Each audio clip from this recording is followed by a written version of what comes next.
ऐ शम्मा देख फिर तेरे परवाने आ गए।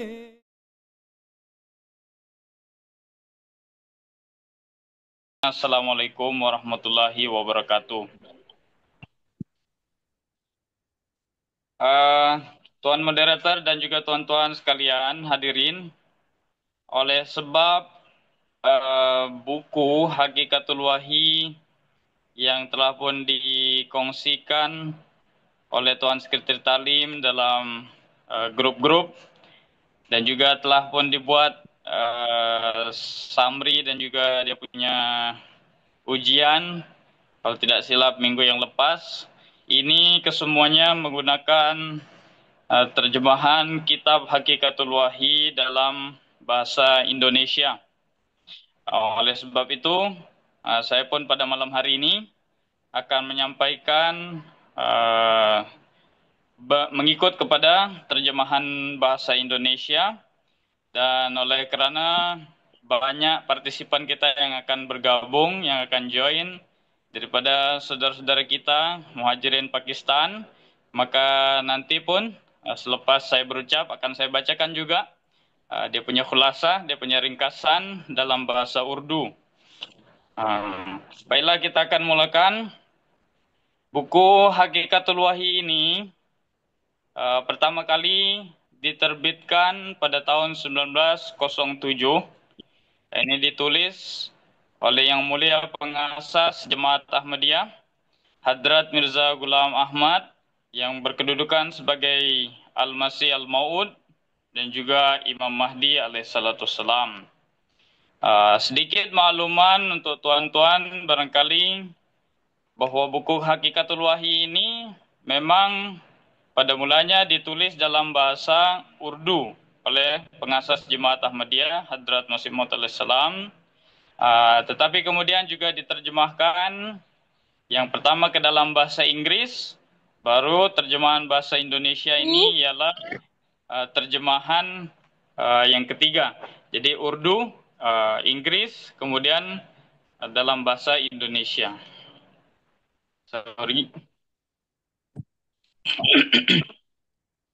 Kemudian dia punya tajuk ini Hakikatul Wahyi ada juga ditulis catatan tajuk yang lain oleh Hadrat Masih Maud, yaitu tajuknya ialah Falsafah Wahyu Ilahi.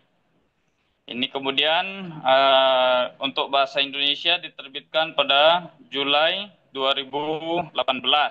Ini adalah instruksi arahan daripada huzur kita yang kelima untuk kemudian diterjemahkan.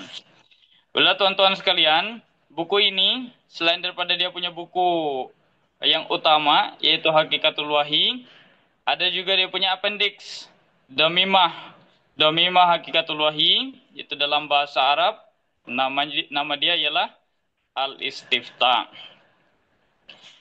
Boleh saya sampaikan sedikit dalam bahasa Urdu. Ye kitab uska unwan Hakikatul Wahyi और सन 1907 में सबसे पहले छपा हुआ, शाया किया गया। ये हजरत मिर्जा गुलाम अहमद कादियानी अलैहिस्सलाम ने लिखा है, उर्दू में लिखी हुई, और उसके बाद अंग्रेजी में तर्जमा किया, और उसके बाद इंडोनेशिया जुबान में तर्जमा किया मौजूदा खलीफा के तहत। Baiklah,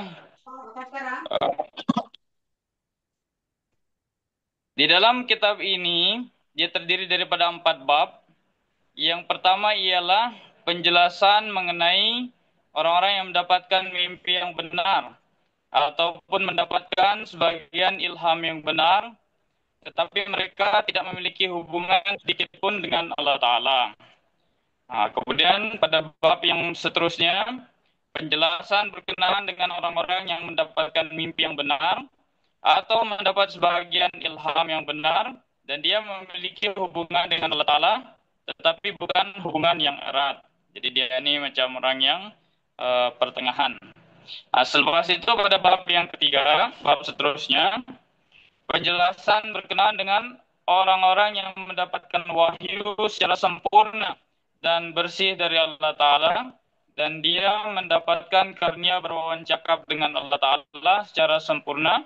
Dia pun mendapat mimpi yang benar seperti saat fajar terbit, matahari pagi. Dia pun memiliki hubungan yang sangat sempurna dan suci dengan Allah Ta'ala sebagaimana hubungan para nabi dan rasul kekasih Allah. Nah, kemudian ada bab yang keempat, ini penjelasan, ada panjang dan juga disertakan dengan bukti-bukti.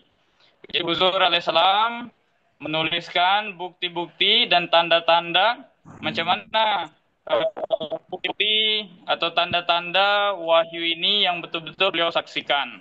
Beliau tulis kurang lebih ada 200 tanda jumlahnya. Itu mungkin untuk oh dia punya opening, dia punya besar bagi kita pagi ini. Baik, terima kasih Tuan Feroz atas ringkasan tentang buku Hakikatul Wahyu. Jadi Tuan, Baik. saya nak tanya, berkenaan dengan buku ini, dalam apa maksud wahyu yang disampaikan oleh Hadrat Masih Maud alaihissalam? Silakan Tuan.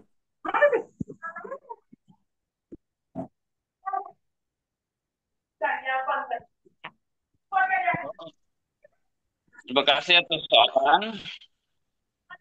Jadi di dalam buku ini dijelaskan bahwa wahyu itu ada, dia punya macam-macam. Ada beberapa macam. Beliau katakan ada dua. Yang pertama, wahyu itu dia turun sebagai ujian. Nah, dia diturunkan kepada orang-orang untuk ujian. Ini disebut dengan wahyu ibtila. Jadi untuk menguji. Nah, ini pun banyak orang-orang yang mengaku mendapatkan wahyu, tetapi dia karena melakukan ya ini benar. Nah, kemudian ada wahyu yang diturunkan kepada orang-orang yang betul-betul dipilih. Ini namanya wahyu istifa. Nah, dari kedua wahyu ini, apabila dia turun sebagai wahyu istifa, dia ini akan menjadi sesuatu dalam corak yang penuh wibawa. Jadi turun itu bukan samar-samar. Dia akan memberikan petunjuk yang luar biasa kepada orang yang mendapatkannya.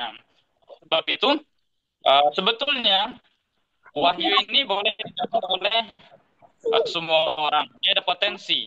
Semua orang punya potensi untuk mendapatkan wahyu. Nah, tetapi mengikut kepada potensi itu, dia sejauh mana kita mampu ataupun layak mendapatkan wahyu Allah Ta'ala.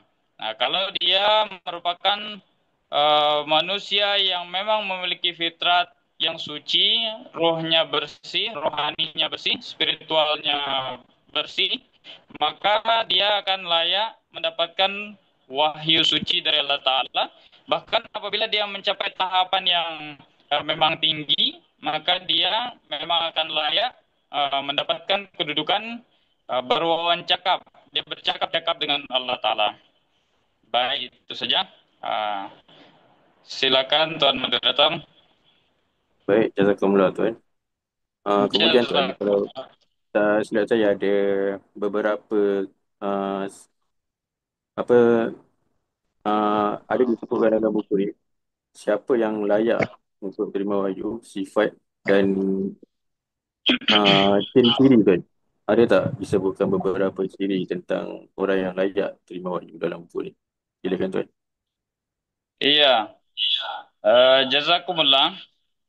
Berkenaan dengan orang yang layak menerima wahyu ini, sebagaimana saya pun sampaikan tadi, bahwa Allah Ta'ala itu memang menanamkan potensi kepada manusia ini, bahwa dia memang memiliki peluang untuk mendapatkan kesempatan bercakap-cakap dengan Allah Ta'ala melalui perantaraan wahyu. Nah, tetapi bagaimana cara kita untuk mendapatkan itu? Maka orang yang layak mendapatkan wahyu ialah yang menyucikan spiritualnya. Apabila kita mengasah potensi ini, maka peluang untuk mendapatkan kesempatan bercakap-cakap dengan Allah Ta'ala ini akan terbuka. Kalau kita lihat di sini Huzur menjelaskan bahwa permisalan orang seperti ini ialah kita tahu di bawah tanah ini ada air. Tetapi kalau kita mau menikmati air itu, maka kita harus melakukan effort, melakukan suatu usaha, suatu upaya untuk menggali tanah tadi. Nah, apabila sudah digali, lalu terjumpa airnya, barulah kita boleh minum, barulah kita boleh nikmati. Nah, begitu juga orang-orang yang layak untuk mendapatkan wahyu dari Allah Ta'ala ini, maka dia mesti mengasah dia punya potensi yang telah diberikan oleh Allah Ta'ala ini harus kemudian ditingkatkan, baru dia kemudian boleh bercakap-cakap dengan Allah Subhanahu wa Ta'ala. Baik Tuhan, itu berkalinya. Okey, jazakumullah Tuan. Tuan, okey, berkenaan dengan konsep wahyu ni, contoh macam kita zaman sekarang ni kan, mungkin ada yang beranggapan Nabi tu tak ada lagi, tapi macam mana konsep wahyu ni relevan untuk zaman sekarang? Iya, konsep wahyu. Baik, mungkin sebagian kalangan orang pada masa sekarang ini beranggapan bahwa Allah Ta'ala itu tidak lagi menurunkan para nabi. Nah, ini juga yang akan menjadi kunci, poin utama daripada buku ini. Kenapa buku ini ditulis? Karena Hadrat Masih Maud Alaihissalam, pengasas Jamaat Ahmadiyah, itu menginginkan bahwa orang-orang mengetahui Allah Ta'ala itu sampai sekarang pun dia masih lagi bercakap-cakap. Dia memiliki sifat al-mutakallim. Dia boleh bercakap-cakap dengan manusia, dan manusia pun boleh menyaksikan, melihat macam mana Allah Ta'ala itu menunjukkan sifat al-mutakallim ini. Tetapi kalau orang-orang beranggapan bahwa Nabi ini sudah tidak ada lagi, lalu akan terhenti. Pemahaman seperti ini akan membuat terhenti sifat Allah Ta'ala tadi, yaitu al-mutakallim. Oleh sebab itu, kita berkeyakinan bahwa sampai sekarang pun Allah Ta'ala masih maha hidup dan juga masih maha bercakap-cakap dengan para hambanya. Dan memang sebagaimana telah saya sampaikan tadi, potensi itu memang ada di kalangan umat manusia, telah pun ditanamkan oleh Allah Subhanahu wa Ta'ala. Baik, ini ada note sedikit, mesti sampaikan juga dalam bahasa Urdu. Saya bacakan saja tadi.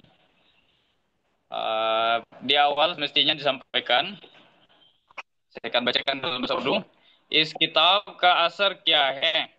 याद रहे कि ये किताब के जो जामी जमी दलाइल और हकाइक है, उसका असर सिर्फ इस हद तक ही महदूद नहीं कि खुदा ताला के फजल और करम से इस आजिज का मसीह मौद होना उसमें दलाइल बयीना से साबित किया गया है, बल्कि उसका ये भी असर है कि उसमें इस्लाम का जिंदा और सच्चा मजहब होना साबित कर दिया। अगरचे हर एक कौम अपने मुंह से कह सकती है कि हम भी खुदा ताला को वाहिद ला शरीक समझते हैं, जैसा कि ब्राह्मण ये बोलते हैं, वैसे ही आर्य भी बावजूद उसके की कदामत में जरा जरा को खुदा ताला का शरीक और अनादि बना रखा है। तौहीद के मुद्दा है, लेकिन ये तमाम कौमें जिंदा खुदा की हस्ती का कोई यकीनी सबूत नहीं दे सकती और खुदा के वजूद पर उनके दिल तसल्ली पर पज़ेर नहीं है। इसलिए उनके ये दावा कि हम खुदा तआला को वाहिद ला शरीक समझते हैं सिर्फ दावे ही दावे हैं, लिहाजा उनके ऐसे इकरार हकीकी तौहीद का रंग उनके दिलों पर नहीं चढ़ रहा, नहीं चढ़ा सकते और खुदा ताला को वाहिद ला शरीक मानना तो क्या, दरअसल उन लोगों को इस कदर भी नसीब नहीं कि यकीनी तौर पर खुदा ताला की हस्ती पर ईमान रखते हों, बल्कि उनके दिल तारीकी में पड़े हैं. Ini disampaikan oleh Hadrat Masih Maud alaihissalam. Apa kata beliau pengaruh daripada buku ini? Nah, beliau menjelaskan bahwa sebagaimana orang-orang daripada agama-agama lain itu berpandangan bahwa Allah Ta'ala itu dia meyakini suatu eksistensi, tetapi dia tidak, apakah dia mendapatkan ketenangan daripadanya. Nah, jadi kita menghendaki bahwa jangan sampai orang-orang ini hanya mendakwakan semata, tetapi dia tetap tenggelam di dalam kegelapan. Kita mengakui bahwa Allah Ta'ala itu Khuda Ta'ala Wahid La Syarik, dia esa tiada bersekutu. Jangan sampai kita hanya mendakwakan semacam ini saja, tapi kita mengetahui hakikat daripada keyakinan kita. Kembali kepada penjelasan tadi berkenaan dengan apa itu namanya, berkenaan dengan sekarang itu tidak ada nabi lagi, tetapi apakah Allah Ta'ala itu berhenti bercakap atau tidak? Pada hakikatnya Allah Ta'ala terus-menerus mengutus utusannya ke dunia ini. Kita tahu bahwa selain daripada nabi, ada juga tingkatan-tingkatan lain yang diutus seperti mujaddid, dan juga sekarang ada khalifah. Nah, melalui perantaraan inilah kita boleh menyaksikan bagaimana kekuatan Allah Ta'ala itu sifat bercakap-cakap Allah Ta'ala itu boleh nampak dari utusan-utusan yang ada pada saat ini. Seperti misalnya kita sekarang ada khalifah, bagaimana kita melihat pengabulan doa-doa melalui perantaraan khalifah kita. Bagaimana apa itu kekuatan Allah Ta'ala itu betul-betul dapat dirasakan pada masa sekarang ini. Apabila kita minta doa, lalu kemudian doa kita terkabul, doa huzur, maka itu pun adalah bagian daripada eksistensi Allah Ta'ala pada masa kini. Oke, Tuan. Okey, baik. Kita dah 20 minit dalam sesi bedah buku Tuan ini. Jadi saya nak buka kepada audiens tetamu untuk sesi soal jawab. Baik. Jadi kalau ada tetamu yang ada soalan, boleh pergi tanyakan soalan dekat bahagian chat ni. Nanti akan dibacakan soalan tu. Silakan tetamu yang ada soalan boleh chat kat kita punya ruangan chat dan kita akan bacakan soalan tu. Okey.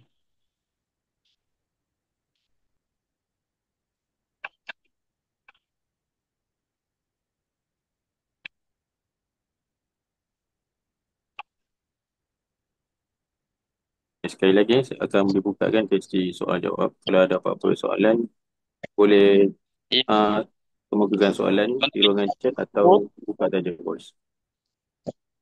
Sementara kita menunggu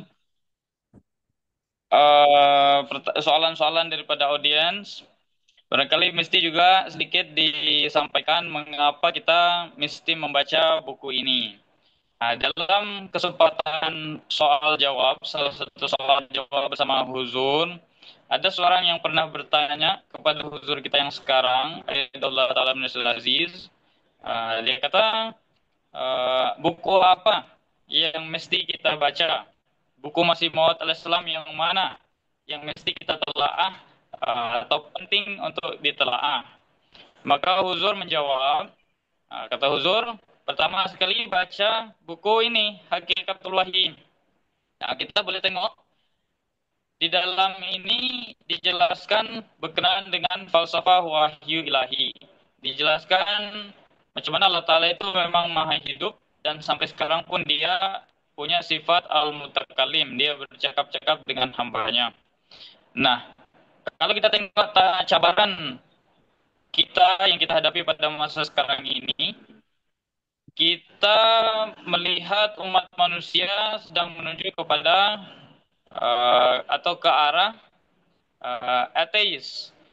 Jadi untuk mencegah pemahaman ateis ini merasuk ke dalam diri kita, komuniti kita, maka perlu untuk mempelajari buku ini untuk mencegah atau sebagai sarana untuk mencegah jangan sampai pemahaman ateis ini dia merasuk ke dalam diri kita, generasi kita, komuniti kita. Oleh sebab itu arahan huzur ini perlu untuk diambil kira bahwa kita mesti menelah buku Hakikatul Wahyi ini. Dengan menelah buku Hakikatul Wahyi ini, kita boleh mendapatkan suatu penawar untuk pengaruh ateisme yang tengah merebak pada masa sekarang ini. Urdu में बता रही हूँ कि ये मैं कह रही हूँ कि क्या फायदा है हम इस किताब पढ़ते हैं। एक मजलिस में एक बंदे ने हुजूर को सवाल किया कि हजरत मसीह मौऊद की किताबें में से कौन सी किताब पढ़ना चाहिए, कौन सी किताब पढ़ना शुरू होनी चाहिए। हुजूर हमारा मौजूदा खलीफा ने फरमाया कि हकीकतुल वही पढ़ना चाहिए। ये पहले किताब जो हमें मुत्तला करनी चाहिए उसमें बताया गया है कि वही क्या है और उसमें दवाई भी है, इलाज भी है हमारे लिए कि देहरियत से हम बचा सकते हैं। ये फायदा है कि हम हकीकतुल वही भी पढ़ना चाहिए। Baik, Tuan, silakan. Ada Okey, soalan? baik, Tuan. Nampaknya tak ada apa-apa lagi soalan daripada audiens. So, saya rasa Boleh,